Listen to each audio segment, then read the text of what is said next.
Welcome to Fuller Butz, a behind-the-scenes plastic surgery podcast. Yes, you heard that right. Join your co-hosts, Dr. Sam Fuller and Dr. Dan Butz, board-certified plastic and reconstructive surgeons, on an exclusive full-access pass into the world of plastic surgery. Combining their expertise and training, Drs. Fuller and Butz will share medical insights, detailed explanations, and lighthearted humor to keep you entertained and informed. We're certain you'll become passionate about the plastic surgery specialty, and between debunking myths, uncovering truths, or just making you laugh out loud at their perspective on this creative and artistic field, we've got something for everyone. From tummy tucks to Botox and mommy makeovers to surgery do-overs, the Fuller Butz podcast will surely satisfy your podcast fix. Hello, and welcome to the Fuller Butz podcast, behind-the-scenes podcast of plastic surgery. I am Dr. Daniel Butz, and joining me as always is Dr. Sam Fuller. How are you doing today, Sam? Doing great. I'm excited that you got through the intro without messing up some of it. It was hanging on by a thread, but we got through it. Another episode of the Fuller Butz podcast is upon us, and excited to talk about this specific topic. Yeah, you seem to be, you won't stop talking about chicken nuggets lately.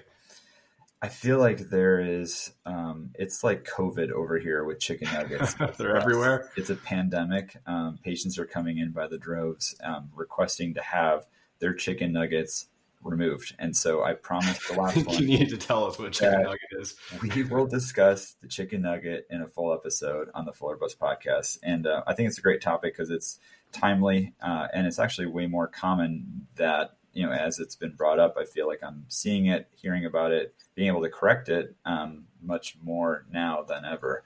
So the chicken nugget, Dan, do you want to go through and tell our audience what the heck are we talking about? So sometimes, a lot of times when patients are talking about breast enhancements, whether it's reduction, lift, augmentation, they frequently will kind of grab this little piece of skin or fullness. Sometimes it's, smaller, sometimes big, and say, I just hate this. What can I do about it? For our audio listeners only, can you describe where you're grabbing? It's kind of the right in front of the armpit, kind of that transition zone. It's really, if you put on a sports bra, kind of what's poking out above or kind of to the side of that strap.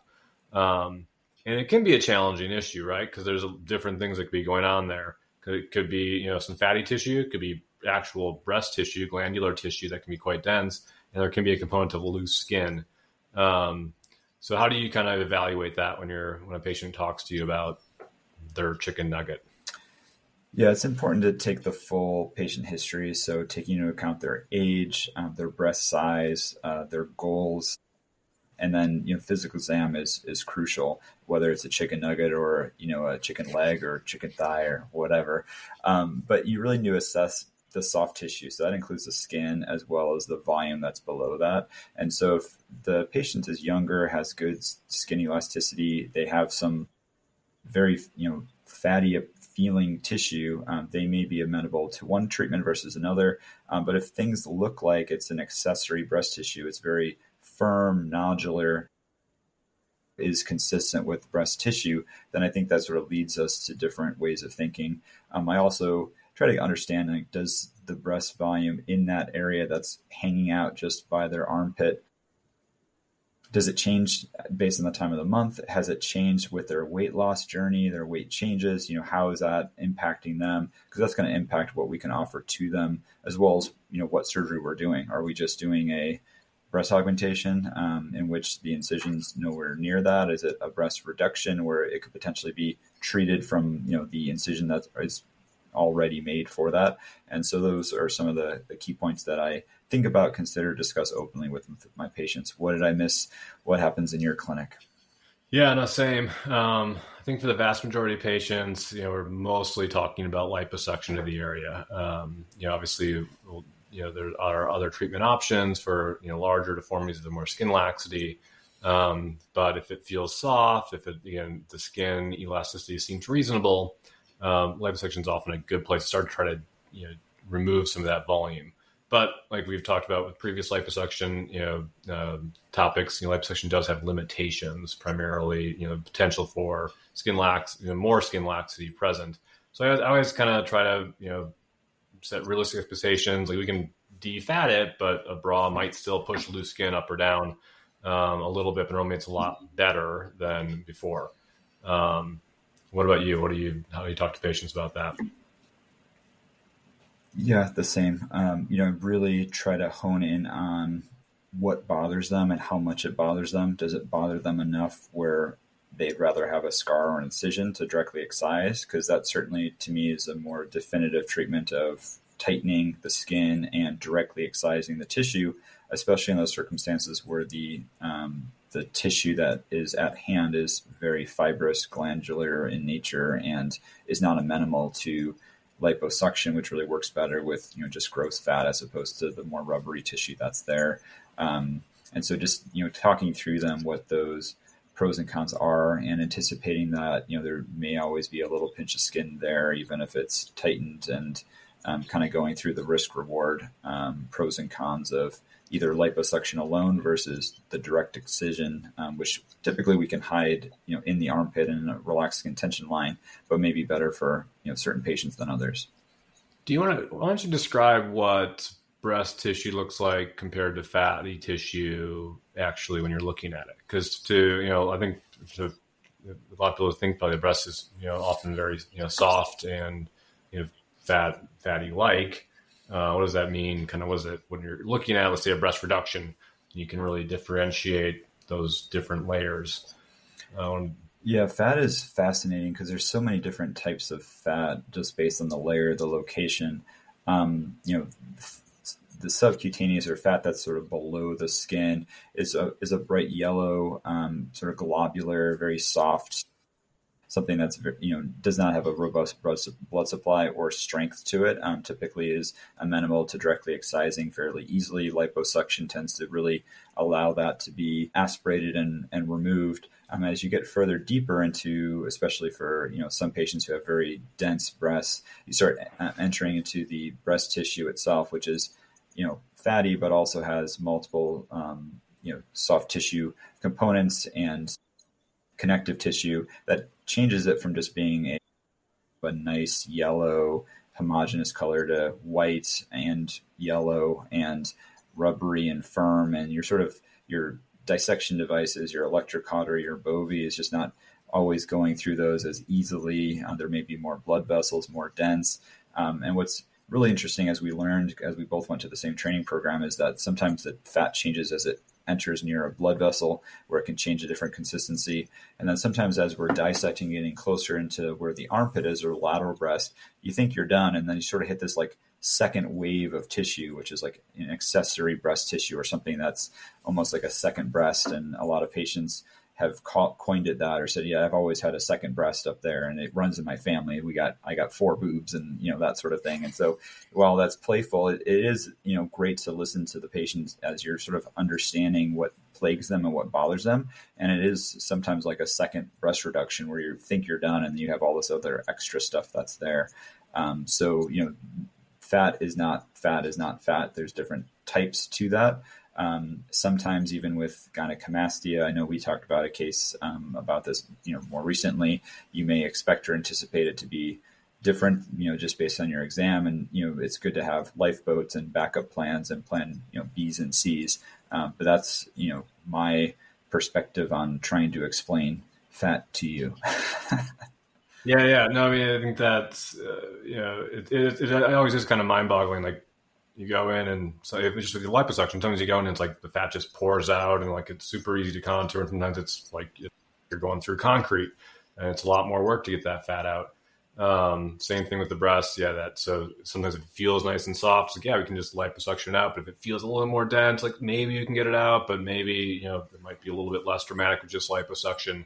So, everyone's different. As we age, breast tissue tends to become less dense and become more fatty with hormonal changes. Sometimes you'll be doing a breast reduction and it's like you can just see this perfect layer of fat and then just solid white glandular tissue that's super firm and just all dense breast tissue. So it's pretty interesting, and everyone's a little bit different. You can't always predict how it's going to be based on the exam, and having those different tools at your disposal and different ways of managing that is really important.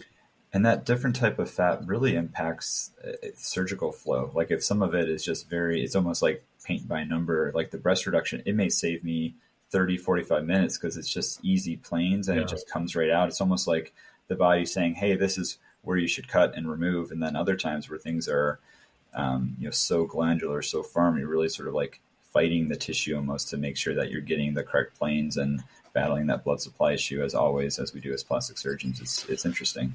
I think we digressed from our chicken nuggets, though. But I think it is pretty interesting for people to kind of understand that it is all a little bit different. So when would you consider doing like an actual skin excision? So if the or gland skin excision, if the patient has very redundant excess skin, if there's lots of skin that the patient does not like, if the tissue is voluminous or appears to be in that fibro layer of fatty tissue where it may not be amenable to liposuction, and if the patient would not mind a scar or an extra incision, those would be perfect candidates to talk about that with. Oftentimes I'm taking a marker, having them lift their arm up and down several times, showing them actually grabbing that chicken nugget, kind of showing them that's the area that I see, is that what they see, marking out typically it's not an incision, it's sort of a wedge, and it's almost like a lemon wedge. And so it's an ellipse that is excised in order to remove skin, not just making a cut to cut the fat out and leave extra skin.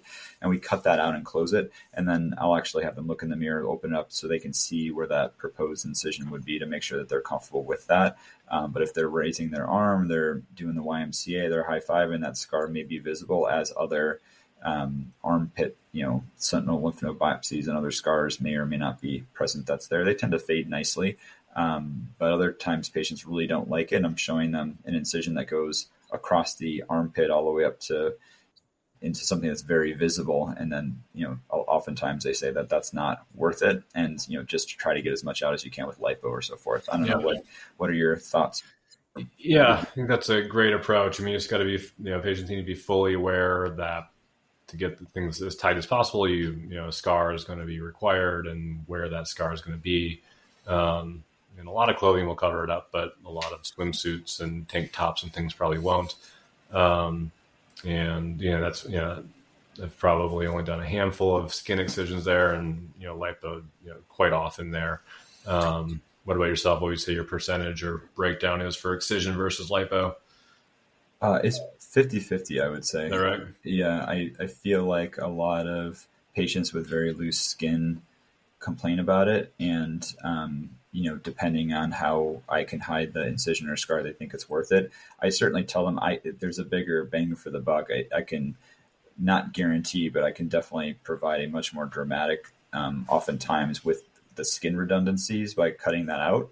But other times with younger patients, very elastic skin, I'm sort of ushering or pushing them like, hey, we can just do this with lipo. Yeah. Let's not make a scar. I would say the same thing is for like lateral breast tissue. So the tissue that's below the armpit, kind of extending from the lateral portion of the breast around to the back. That's a common kind of combo area where, patients don't like that. And in combination with like an augpexy or augmentation with the lift, that's something that's considered for lipo as well. I'm not sure if you're talking about or kind of accentuating that during those procedures as well, to try to decrease the volume that they don't like.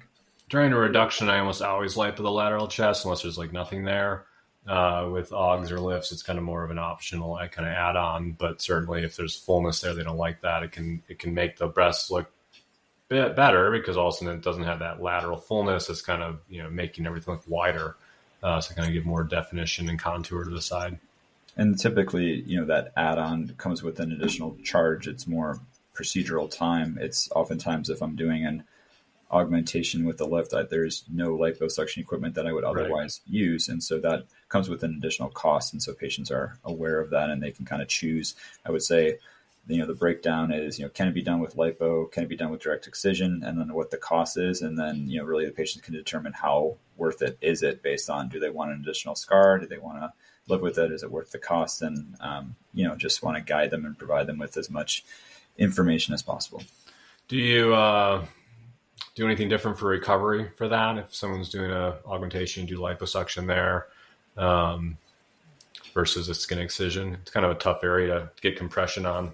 I don't. I just tell them it's going to be swollen and it's going to hurt. Right. Yeah. So just be prepared for that. I've had some patients who that was the only spot that was sore or tender. And, there's nerves and there's tissues that are crossing over there. It's not as well compressed and supported as other parts of it. That's usually where I encourage them to put an ice pack anyways, sort of along the collarbone or, armpit anyways, but it's not major, but I would say, you're going to notice that when we were swell, over there. Bruises a touch. Yeah.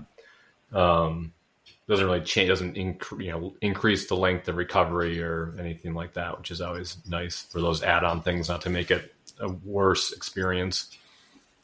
No, and I would say that it's for such a small little thing like the chicken nugget that we've kind of joked about and coined, if you will, it's almost like an overemphasized satisfaction with that. Like patients love that not being there anymore. It's almost like this little thorn in their side or their armpit that was always there. They never liked, and may just take us, 10 minutes to do, or that, but it tends to have a very dramatic, lasting satisfaction rate. So it's one of these small interventions that can lead to really happy outcomes, sort of outside of what you would expect the amount of surgical time and all the work that you're doing. It seems like patients are really happy with it. Maybe the pandemic will spread to Milwaukee soon. Definitely comes up, but it hasn't been overwhelming, a big wave. Yeah. Well, we're always looking for new topics on the podcast. Can't keep talking about the internal bra every time, so we have to mix it up. Do you, for your breast reductions, feel comfortable if patients are not happy with that, just getting through that through your breast reduction incision, like exploring up there? Or do you make a counter incision or an additional incision? I mean, if there's glandular tissue up there, I think you certainly could potentially get that out. I don't think I've ever actually had to chase it out that high. I often will liposuction up there with the reduction. I don't know if you'd be crazy about excising skin there, though. You worry about blood supply to obviously that lower T incision. But liposuction up there is fairly common with the lateral chest, and others do a little bit up top. I don't think that compromises things too much. What about you? Have you excised tissue through that lower incision with the reduction? I have, actually more recently I did one in particular where, it sort of direct excised the lateral breast tissue as well as that axillary tail, or that tissue that kind of extended up towards the armpit, just because the flap went that way. I think lipo is probably a much more common and very feasible way to do that. Typically, if you need a breast reduction, that tissue is amenable to some liposuction commonly. This was just one where it needed to be directly excised as well, so it worked out nicely. But I agree, not making an additional incision or having a second mark, a cut over there. We can just use the appropriate breast reduction incisions that we already use. Awesome. Yeah, I think that's a good overview of that, and just a good refresher that it is an option. It's pretty easy to add on, doesn't really add too much to the recovery, and can be, again, a really nice, just makes everything look more cohesive and gets rid of that kind of trouble, that thorn in their armpit or nugget. So, yeah, great second episode of season 3. It's hard to believe we're back at it after a pretty long break, but we'll keep coming up with more here, and we'll talk soon. More nuggets of knowledge coming your way. Thanks for listening. Talk to you guys later. See ya.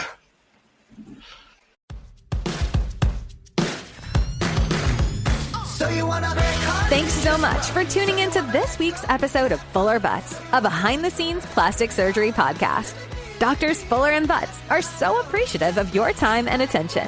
We invite you to subscribe, share, and continue to enjoy our plastic surgery perspective. Feel free to reach out on Instagram at either @FullerSurgeryMD or @DanielButzMD. That's Butz with a Z, for comments, suggestions, and support. Remember, be artsy, stay scientific, and make life fun. We hope you'll join us again on the next episode of Fuller Butz.